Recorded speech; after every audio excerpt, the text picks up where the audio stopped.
এই মুহূর্তের বড় খবর, জাতীয় নির্বাচন কমিশনের বিরুদ্ধে করা মুখ্যমন্ত্রীর মামলার শুনানি শুরু হলো সর্বোচ্চ আদালতে এবং মুখ্যমন্ত্রী মমতা বন্দ্যোপাধ্যায় আইনজীবীদের সঙ্গে একেবারে সামনের সারিতে রয়েছেন। মুখ্যমন্ত্রী মমতা বন্দ্যোপাধ্যায়ের পাশে দাঁড়িয়ে রয়েছেন আইনজীবী এবং তৃণমূল সাংসদ কল্যাণ বন্দ্যোপাধ্যায়। এখন কোর্টরুমের ভেতরে হচ্ছেটা কি? ১ নম্বর কোর্টরুমে, যেখানে মহামান্য প্রধান বিচারপতির এবং সহ ৩ সুপ্রিম কোর্টের বিচারপতি তারা বসে রয়েছেন, সেখানে কোর্টরুমের ভেতরে কি হচ্ছে জানবো সরাসরি। অতনু হালদার আমাদের প্রতিনিধি রয়েছেন আমার সঙ্গে। অতনু, কি চলছে কোর্টের ভেতরে? দেখো, এই মুহূর্তে মামলার শুনানি শুরু হয়েছে। যে মামলার জন্য সকাল থেকে অপেক্ষা করেছিলেন সবাই, সেই মামলার শুনানি শুরু হয়েছে। সুপ্রিম কোর্টের প্রধান বিচারপতি সূর্যকান্ত, বিচারপতি জয়মাল্য বাগচি এবং বিচারপতি বিপুল এম পাঞ্চলি, এই ৩ জনের এজলাসে মামলা শুরু হয়েছে। দুটো মামলা, একটা জয় গোস্বামীর করা মামলা আর একটা মমতা বন্দ্যোপাধ্যায়ের করা মামলা। এসআইআর নিয়ে এই দুটো মামলা, যে দুটো মামলার শুনানি এই মুহূর্তে শুরু হয়েছে। মুখ্যমন্ত্রী মমতা বন্দ্যোপাধ্যায় তিনি নিজে আজকে সুপ্রিম কোর্টে উপস্থিত রয়েছেন। এই মুহূর্তে তিনি একদম সুপ্রিম কোর্টের সামনের রোতে চলে এসেছেন মামলার শুনানি শুরু হতেই। তার পাশে রয়েছেন তৃণমূলের সাংসদ আইনজীবী কল্যাণ বন্দ্যোপাধ্যায় এবং এই মুহূর্তে মুখ্যমন্ত্রী এবং জয় গোস্বামীর আইনজীবীরা, অর্থাৎ ৩৬ নম্বর এবং ৩৭ নম্বর কেস, এই দুটো কেসের আইনজীবীরা তারা সামনের সারিতে চলে এসছেন এবং তারা তাদের বক্তব্য পেশ করছেন যে এই গোটা বিষয় নিয়ে তাদের কি বক্তব্য। যেটা আমরা জানতে পারছি যে মুখ্যমন্ত্রী মমতা বন্দ্যোপাধ্যায় যে পিটিশনটা সুপ্রিম কোর্টের সামনে করেছেন, যে পিটিশনের ওপর ভিত্তি করে আজকের এই মামলার শুনানি হচ্ছে, তাতে মূলত কি দাবি রয়েছে। তাতে মূলত দাবি রয়েছে যে ২০০২ সালের ভোটার তালিকার মাধ্যমে যদি ম্যাপিংয়ে কোথাও সমস্যা হয়ে থাকে, সেইখানে যদি কোনো ভোটারকে লজিক্যাল ডিসক্রিপেন্সি এখানে নিয়ে এসে তাকে তালিকা থেকে সরানোর চেষ্টা হয়, তাহলে সেটা যাতে না হয়। তাদের যে ভুল ত্রুটি হয়েছে, অর্থাৎ লজিক্যাল ডিসক্রিপেন্সি যেগুলো হয়েছে, সেই ভুল ত্রুটিগুলো সংশোধন করে দেওয়া হোক। এবং এখানে যে প্রায় ৭০ লক্ষ নাম রয়েছে, অসঙ্গতি রয়েছে, বানান ভুলের জন্য বা বানানের পার্থক্যের জন্য লজিক্যাল ডিসক্রিপেন্সি হয়েছে, সেইগুলো যে সমস্ত রেকর্ড অ্যাভেলেবেল রয়েছে, অর্থাৎ যার হাতে যা ডকুমেন্ট অ্যাভেলেবেল রয়েছে, সেই ডকুমেন্টের ভিত্তিতে এই লজিক্যাল ডিসক্রিপেন্সি যেগুলো রয়েছে সেগুলো সংশোধন করে দেওয়া হোক।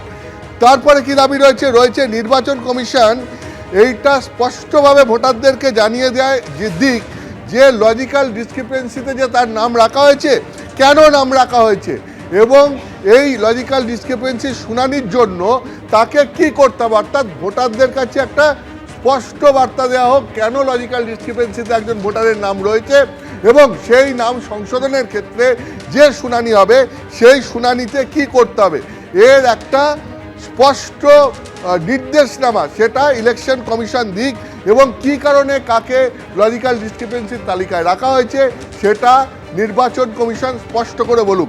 এটা মুখ্যমন্ত্রী মমতা বন্দ্যোপাধ্যায়ের যে পিটিশন, তাতে এই দাবিটা করা হয়েছে। যে সমস্ত মাইক্রো অবজারভারদের নিয়োগ করা হয়েছে, সেখানে মুখ্যমন্ত্রী মমতা বন্দ্যোপাধ্যায় পিটিশনে দাবি করছেন যে এদের বৈধ অনুমতি ছাড়াই এদেরকে নিয়োগ করা হয়েছে। এরা ইআরওদের কাজে হস্তক্ষেপ করছেন, এটা তারা করতে পারেন না, ফলে এই সমস্ত মাইক্রো অবজারভারদেরকে প্রত্যাহার করা হোক, এটা তিনি পিটিশনে বলছেন।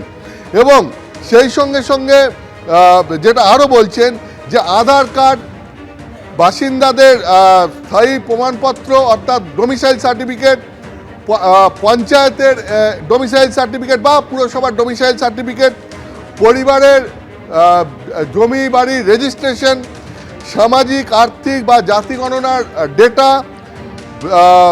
সরকারিভাবে হাউস অ্যালটমেন্ট অর্থাৎ তার যদি কোনো প্রমাণপত্র থেকে থাকে তার তথ্য, এবং রাজ্য সরকারের দেওয়া বিভিন্ন বৈধ নথি সেগুলোকে গ্রাহ্য করা হোক। অর্থাৎ নির্বাচন কমিশনের যে তালিকা রয়েছে নথির, তার বাইরেও রাজ্য সরকারের দেওয়া বৈধ নথি সেগুলোকে গ্রাহ্য করা হোক, আধার কার্ডকে গ্রাহ্য করা হোক, স্থায়ী বাসিন্দাদের প্রমাণপত্র যেগুলো রয়েছে সেগুলোকে গ্রাহ্য করা হোক, বা পুরসভা বা পঞ্চায়েতের দেওয়া ডোমিসাইল সার্টিফিকেট যেগুলো, সেগুলোকেও প্রমাণপত্র হিসেবে গ্রাহ্য করা হোক। এটাও মুখ্যমন্ত্রী মমতা বন্দ্যোপাধ্যায় তার এই পিটিশনের মাধ্যমে দাবি করেছেন।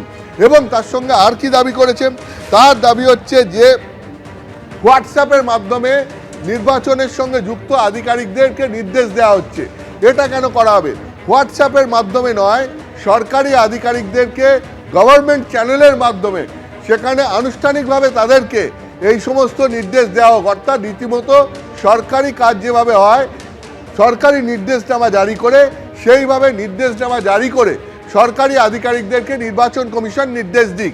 হোয়াটসঅ্যাপের মাধ্যমে নির্বাচন কমিশন সরকারি আধিকারিকদের নির্দেশ দেওয়া বন্ধ করুক, এটাও মুখ্যমন্ত্রী মমতা বন্দ্যোপাধ্যায় তার পিটিশনে বলেছেন। ফলে এই সামগ্রিকভাবে এসআইআর প্রক্রিয়া নিয়ে যে যে জায়গায় মুখ্যমন্ত্রী মমতা বন্দ্যোপাধ্যায় এতদিন ক্ষোভ প্রকাশ করছিলেন, প্রশ্ন তুলছিলেন, সেগুলোই মূলত তিনি সুপ্রিম কোর্টে যে পিটিশন ফাইল করেছেন সেই পিটিশনে বলেছেন। এখন তারই শুনানি সুপ্রিম কোর্টে প্রধান বিচারপতির এজলাসে শুরু হয়েছে। মুখ্যমন্ত্রী নিজে এজলাসে উপস্থিত, একদম সামনের সারিতে উপস্থিত হয়েছেন তিনি। যেটা শোনা যাচ্ছে, আজকে তিনি মামলার আবেদনকারী হিসাবে নিজেও বক্তব্য রাখতে পারেন যদি সুপ্রিম কোর্ট তাকে অনুমতি দেয়। চোখ রাখবো খবরের দিকে। এবার বিধানসভার স্ট্যান্ডিং কমিটিতে পার্থ চট্টোপাধ্যায়, জেল মুক্তির পরে বিধানসভার জোড়া কমিটিতে প্রাক্তন শিক্ষামন্ত্রী, আবাসনের সঙ্গে অগ্নি নির্বাপন বিপর্যয় মোকাবিলা সংক্রান্ত কমিটি, বিধানসভার এই জোড়া কমিটিতে জায়গা পেলেন বেহালা পশ্চিমের বিধায়ক। এরপরে হয়তো প্রার্থীও হয়ে যাবে কটাক্ষ বিরোধী দলনেতার।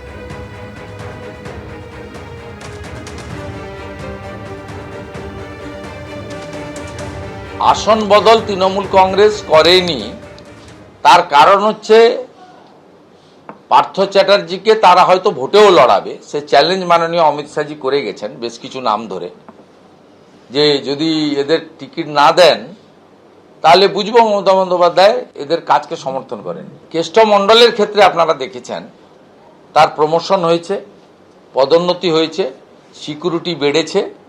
অর্থাৎ এখানে যে যত এই ধরনের কাজ করবেন তাকে সসম্মানে মর্যাদা দেওয়া হবে।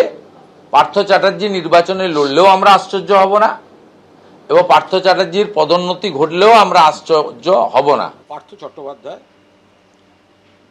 তাঁর বিধানসভায় তিনি কোন স্ট্যান্ডিং কমিটিতে কি পাবেন, এটা সম্পূর্ণ বিধানসভার বিষয়। এই নিয়ে দলীয় কোনো মন্তব্য কোনো অবস্থায় করব না। কোনো বিধায়ক তিনি কিন্তু এই ধরনের স্ট্যান্ডিং কমিটি যেগুলি, সেগুলোয় তিনি থাকতে পারেন। কার্যত থাকাটা অধিকার, দলমত নির্বিশেষে কোনো না কোনো বিধায়ক, কোনো না কোনো সাংসদ, কোনো না কোনো স্ট্যান্ডিং কমিটি বা পার্লামেন্টের ক্ষেত্রে কনসালটেটিভ কমিটি, এগুলোয় প্রত্যেকেই থাকতে পারেন। সিটিং এমএলএ হন বা সিটিং এমপি হন, তাহলে তারা যে কোনো স্ট্যান্ডিং কমিটি বা পার্লামেন্টের ক্ষেত্রে কনসালটেটিভ কমিটিতে এই অ্যালটমেন্টগুলো হয়েই থাকে। তার সঙ্গে দলীয় রাজনীতির কোনো সম্পর্ক নেই। এবিপি আনন্দ, এগিয়ে থাকে, এগিয়ে রাখে।